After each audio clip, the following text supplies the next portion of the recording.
Okay, so uh, I decided to make a video of my progress on this copycat study. That is something that I need to do anyways, but you know, it's trendy, and also I feel that after testing this stuff for a couple of weeks, I can say for sure that this has a lot of potential, not only for masking and all this boring stuff, not only to make automatic stuff, but also for creative stuff. And one of the things I like the most in Nuke is the particle system. I like to play around with that. So I'm trying to use the copycat to make particles that I would not be able to make, like using normal nodes. Like we cannot make this have this fluidy stuff that looks more like a fluid or something.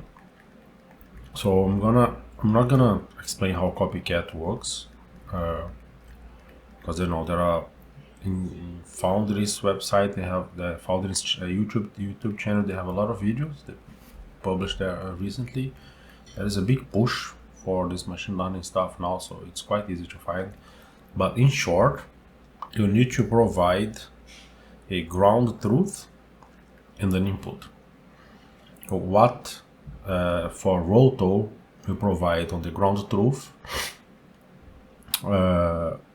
couple of frames that you did the roto yourself, and on the input you provide the footage.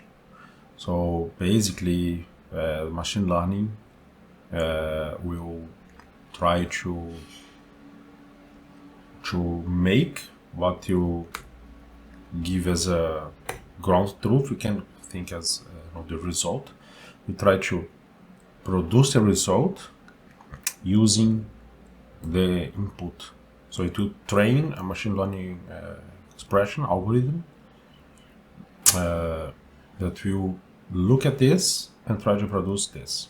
So in the case of a roto, it will look at the footage and try to produce the roto. Very straightforward. So I saw Pixel Fudge people posting a while ago some very cool cloud copycat stuff. So I'm sure you guys saw that. That's pretty cool.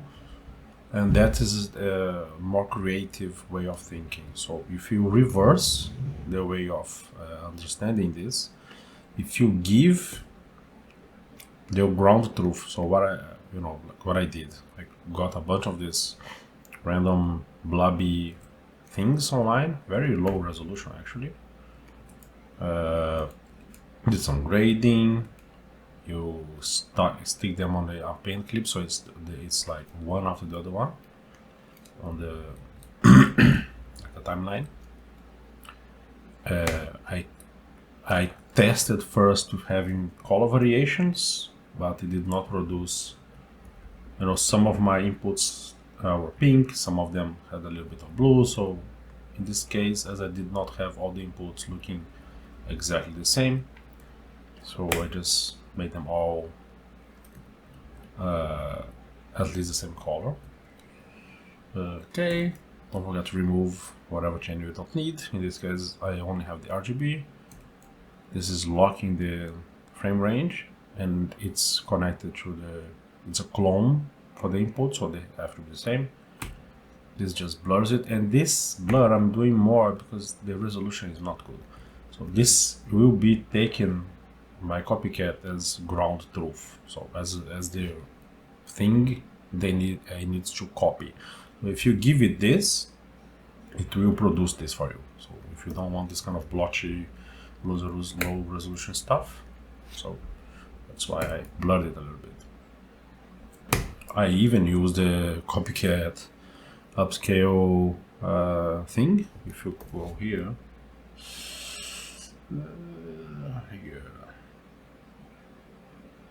the upscale guy, so it's here, because the images I found are very low resolution. But anyways, so upscale,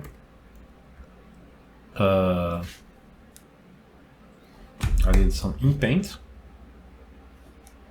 Not for it's not really visible after the blur, but it was to kill some of the detail, some of the strange blotch and pixelation.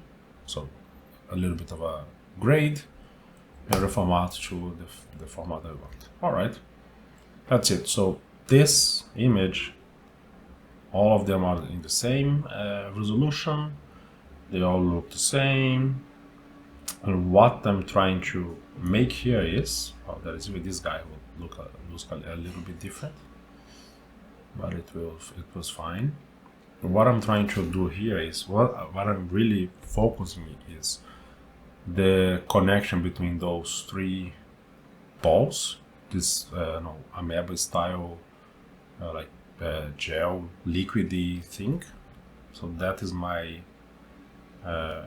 what I'm trying to achieve, because we cannot have this on normal particles. So I wanted a Copycat to produce the connection like this if we have two balls touching each other.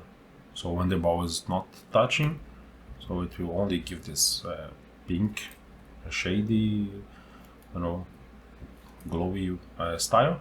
But when they touch, I wanted this connection here, this blobby stuff. All right.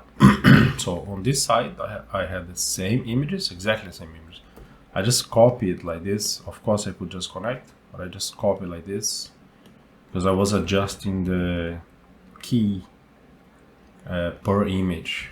And it would be a giant mess. So so there's the same images. This one here. So I just keyed it, give it a little bit of blur, append. It's the same for all of them.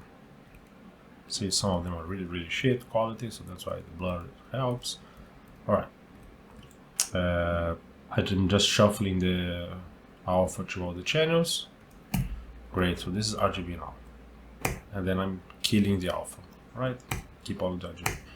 The same frame range, same blur, the same upscale, same reformat. So basically, I'm telling Copycat, if you see this, which is a bunch of white stuff, like connected like this, give me this. If you see this, give me this. If you see this, give me this, and so on. So a couple of things. Why I did not put like a 25 images on each side, and I still have the blue ones and I still want to test out. But why I did not stick like 25 images on as input? Because I think that eventually that would defeat the purpose. Because this needs to be worth it. I think it should be quick, and also because if you add a lot more, then you need to have a lot of control. So possibly to have the best result, I'll have to produce this myself in Blender or whatever.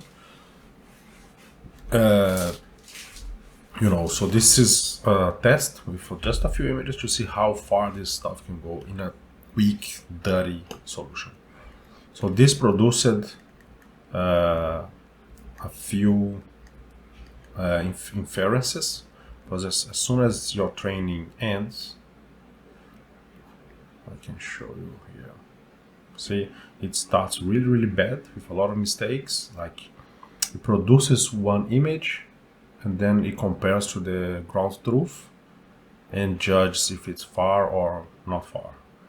And then eventually it gets really close. You need to watch the Foundry's video on how to tweak this stuff, but I did a lot of tests. You stick them in folders, you save the checkpoints, you tweak stuff as you go, because sometimes the result you will lose control of what's happening. So this was one training set. Then I had another one with just one image, which is wild. and then I add another one. So you increment the result. This is basically the same. So the same concept as this is here. So I had this couple of images, which is basically embers of flying fire stuff. Right. So having the inference here, boom, this little guy here, you can now, in theory, let's see. So my input is this. See? So it's a blobby, blurry, white, whatever stuff. So let's make this one, right? So this is this. If we stick this into inference, it will try to produce what was on the other side. In this case, fiery stuff. So, and this can be done live, which is super cool. So, you can, if you know what you are trying to achieve, you will not paint it like a crazy person. You will, work with the stuff you have. And this is awesome. This is awesome stuff. But anyways, that's how it works. If I keep painting on the same place, it will change how it looks, because the blob will be in a different way. See? So this is that's the whole idea. But basically my plan was to use this inference with moving whitey, blobby, blurry stuff, which is basically particle systems. So I produced this guy here, which is a blurry, blobby, blah blah blah stuff, and I'll walk you through the details of this. I found a little sword. I just did a little edit geo to change the shape of the top a little bit. So I found a card and stick it exactly where the blade is, right? So this is my reference. I use a card. This is the same transform geo that I had on the animated, if I needed, for the blade itself. So this is the blade, and this is the card. And the card will generate all the fiery stuff. So regular particle emitter, blah blah blah. See, bunch of particles flying around, pretty good. I did some particle curve to have the tiny ones, merge them both together. Okay, that's has kind of a feeling of a embers and fiery stuff, but with blobby balls, because that's what we gave Copycat, right? Okay, I have a little drag here to have it slower. Yeah. So it's not so flickery. Also, there's that thing. Okay, so on this side I have just the sword itself. Right. On this side I have the blobby stuff. I just cut the sword out of it. It's an image again. I frame blend because my input was blobby, remember? So I wanted to have a kind of a, I think this is too strong. Anyways.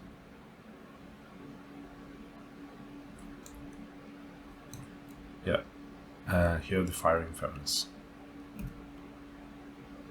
So it will try as much as possible to take this and produce that fiery result. If you give it a very blobby one, and then it's also super cool. So we can add some glowy stuff. So I tweak it, and then I can comp it back on top of the sword itself. So I tweaked a lot this. I think this is very, very promising for particles. I don't know if you tweak it. If you if we have less frame blending, it will also look nice. And this, I believe this is the test with a lot of frame. Yeah. So the particles are bouncing on the, I think I have a particle bounce, so it's bouncing on the sword and flying around.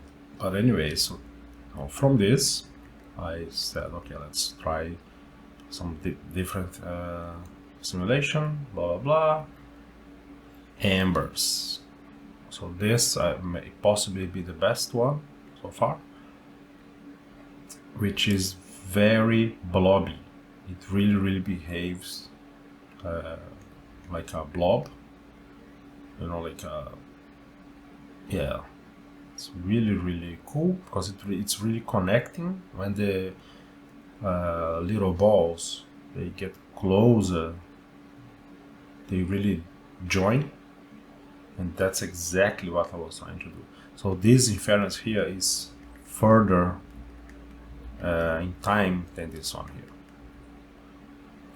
here. See, this is the end of the cycle. Yes, almost 200,000 cycles.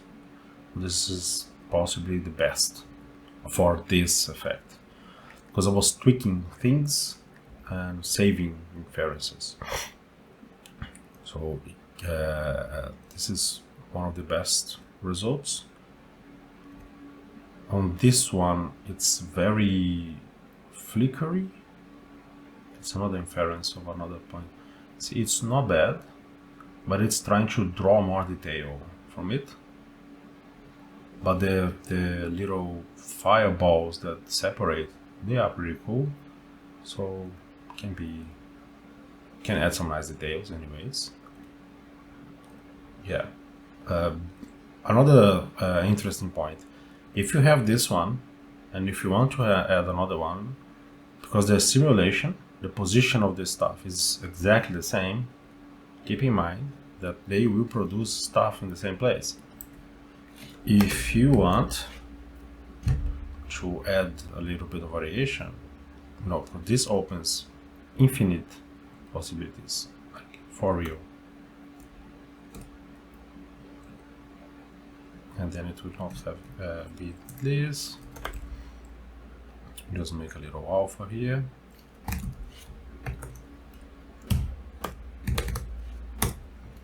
All right.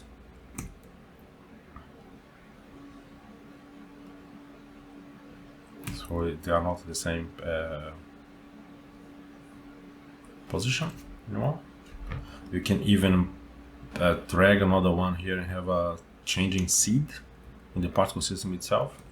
So this can be pretty cool. If you remove this one, which is very blurry, and just duplicate the same one, see how cool it is. I think we need a stronger alpha, maybe. Yeah, see, it's really awesome, and I have no idea how to do this in Nuke itself. I'm not even sure if it's possible. Let me give it more time. Yeah, so the thing is, I don't know what people are doing with this, but this took a lot of hours to train, so I'm definitely gonna make a little library for this kind of stuff. Who knows? It's pretty cool. Anyways, so this is the evolution of all the tests I did for using this. Yeah, it was too fast. The blobby stuff is almost there. You can start to see the connections here. Pretty cool. And then I think this one is also lost. It's almost there. And then I think the most successful one, this one. This one's great. It was produced with this guy here. It's saved in a very nice folder. So I did all this test, this one here with the pink stuff, and use the result of this, because for now I'm just producing white blobby stuff, because that's my goal. See how they start, and then they connect. That's exactly what I want. Right, a little blending, the blur, another one. Let's see. So this is another test of the fiery stuff. Yeah, this is completely different inference. This is a completely different one. See?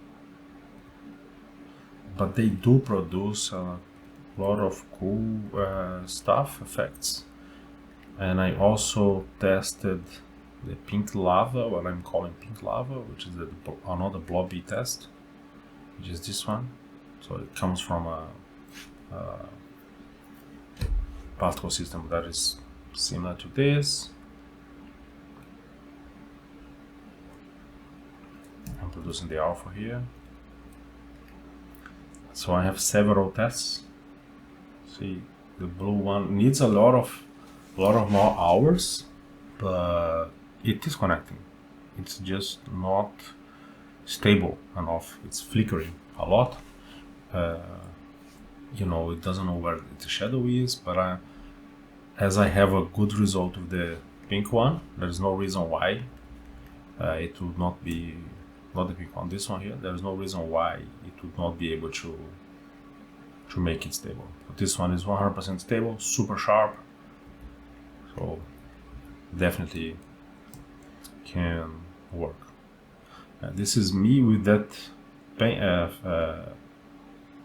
reference that has a bit of a, this was the training I did before adding this color variation, so it has a little bit of a blue, and then I saw that result, I switched it all to pink, because it is nice, but it's very flickery as well. It's not bad, but it's very, it looks like a mistake. So this is me trying to continue from this point, but removing the blue, because you can use checkpoints. So I just added this stuff to stabilize all of them pink, make all of them the same color, stabilize the colors, and use a checkpoint of the last training. So it's trying to correct the color difference of the previous one. And I added some more frame blending impulse. This did not work very well. Improving. And I think this one starts to, so this one I redid the whole training. It's much better. It's really cool how it looks like a blob, how it really touches and looks like a blob. So I'm very convinced that if done properly, if the training is done with high resolution stuff, we can achieve this. This is very cool. So this, I think, was an option I did with more blur on the input. So I needed a blurry particle. So the connection is nicer, but it's too blurry. So this one is something in between. It's also stable. So yeah, of course, this is the kind of stuff that needs time. And this, oh yeah, this I'm trying to add some more variation here, more detail. So when they connect, what I did is I used the same scene here with the balls, but I added a ambient occlusion material to it, just to try to make the extensions of the blob a bit more visible, like the shading. Almost works. It's not bad. But again, with more training, this 100% would be more stable. So this is part of the testing of this stuff, and then I switch it to a completely different solution. So first I wanna give a shout out. I'm gonna put the name of this website, of this YouTube channel in the comments. This is some cool stuff, and they have this a lot of this motion capture, super cool stuff. So I took the liberty to use, because you know this is for education purpose. Yeah, this is pretty cool. So I'm gonna put that on the YouTube, so go ahead and follow them. So I did just a simple geo tracker. I have like a cylinder, geo tracked it to the shot. I can make a YouTube video on geo tracking, face tracker eventually. It's pretty cool stuff. Anyways, not for now. So from the geo tracker, you track the shot, and this is how it looks when it's done. And then you export a transform geo that has all the position animation baked, and this is the same cylinder that was used to track. All right, so this is a whole new test with the blobbing stuff. I think I just finished the 100,000 epochs of training, and I did some quick particle test with a very fast moving object, and this is part of the test. So how well this would be able to produce the stuff. So I just did a quick particle system following this word. I will put after this, because this is only me explaining what's going on, what this video is about, even like an overview. But after I shut up, I will put the video of me creating this from scratch, with a nice music from our friend Lang Film again. It's a pretty cool set. But anyways, this is the particle system testing. I did a couple of tests, rendered it out with a motion blur, because remember, we need a blobby guy. We need it to be very blurry and blobby. So that's the thing.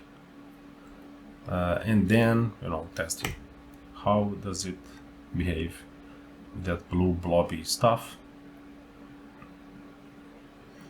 Pretty cool if you ask me. The fiery one was also pretty great. I did on the other branch just the same transform view for the cylinder. Added some checkerboard material, some grading, glow to make like a lightsaber sword. But this one is for this little guy here. So I have several grades for several options. Let's see which one is for each one. So this is the blue. This is for this.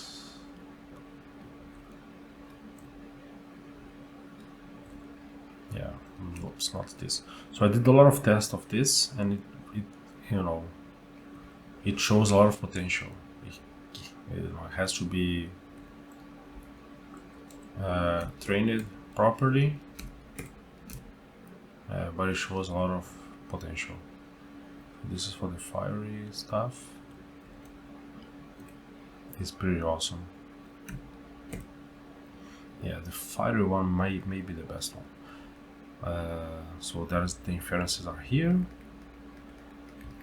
So I did another test with a different some changes in the particle system here. It's less particles but faster. And render out, so that's the result of the render with the motion blur. Okay, using the pink inference, also successful. Put those guys together. I think it's the pink one, should be this one. Yes, this one. No? Yes. Stick the blob on top, add some glowy, and this is the result. It's pretty cool. It's a bit flickery in this one, but this is still very much work in progress. But I would encourage you guys to do this. Yeah, this is awesome, and I will share the blue inference because I don't plan on developing this one a lot more.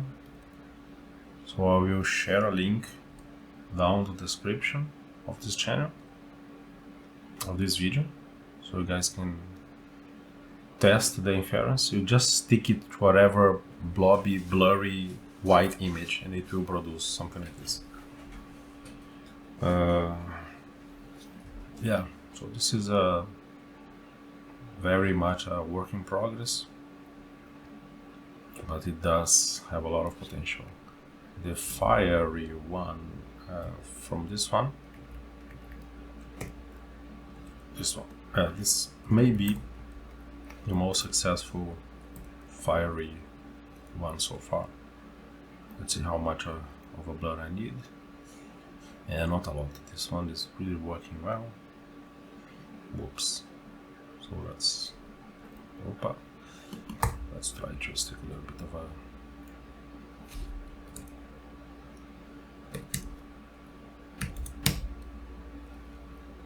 Yeah, I need to find the balance here. Let's try to make this one work.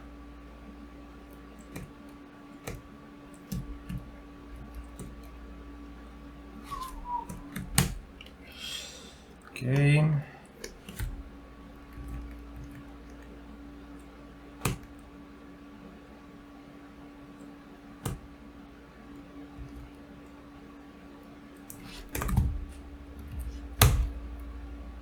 No, I don't think it's a good idea.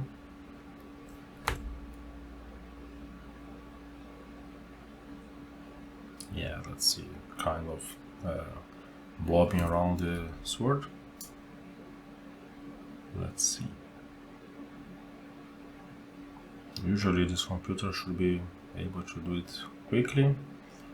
The training on, I have an RTX 3080, so the training for this fire in total, I would say something like 4 hours, because I did like in 40-minute increments. I would stop, test, and tweak stuff.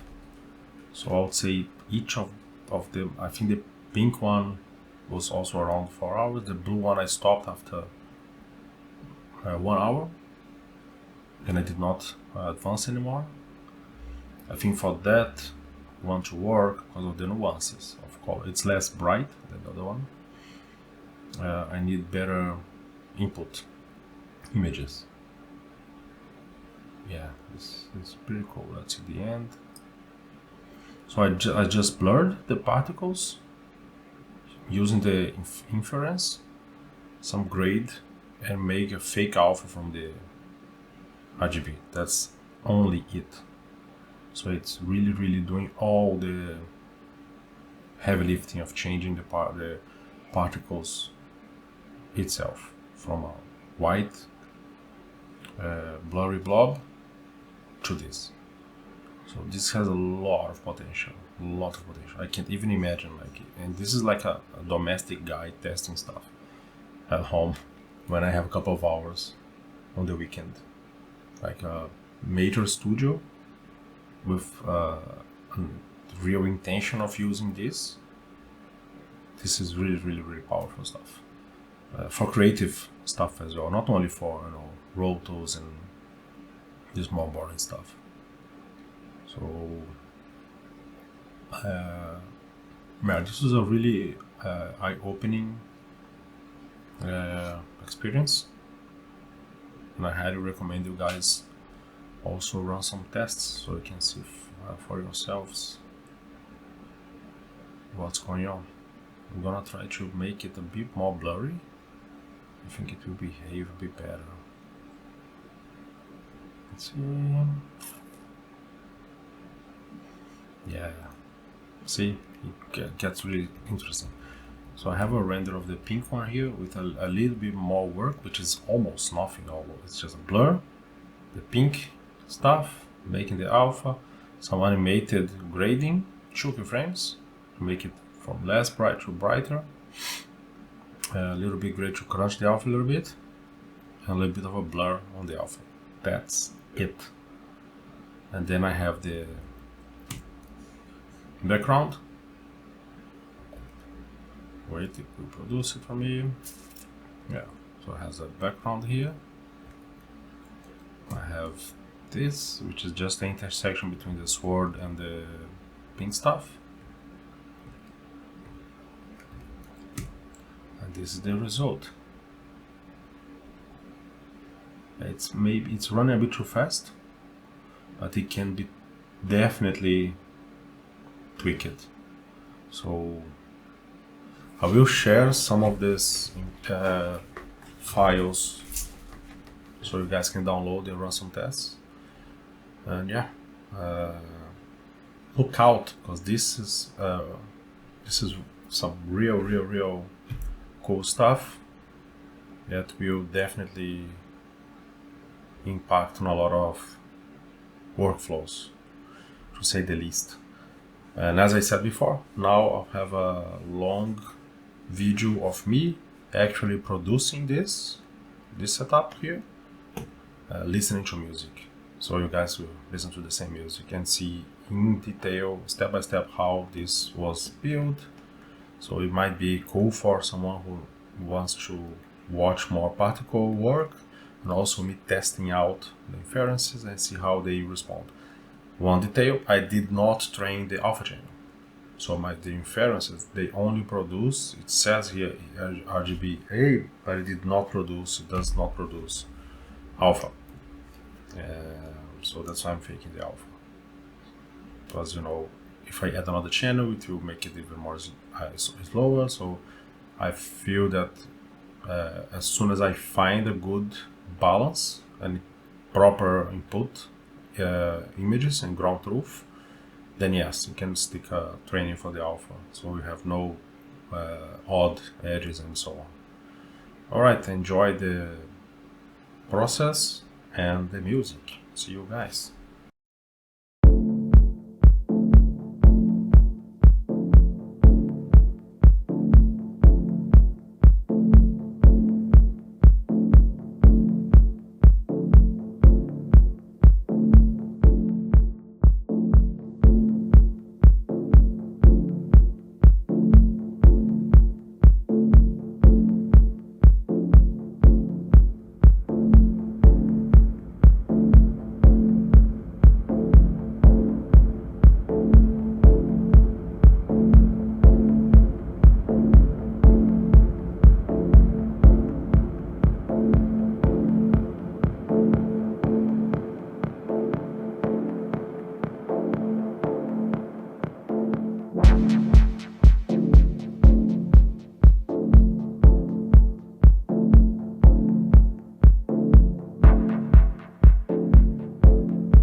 Bye.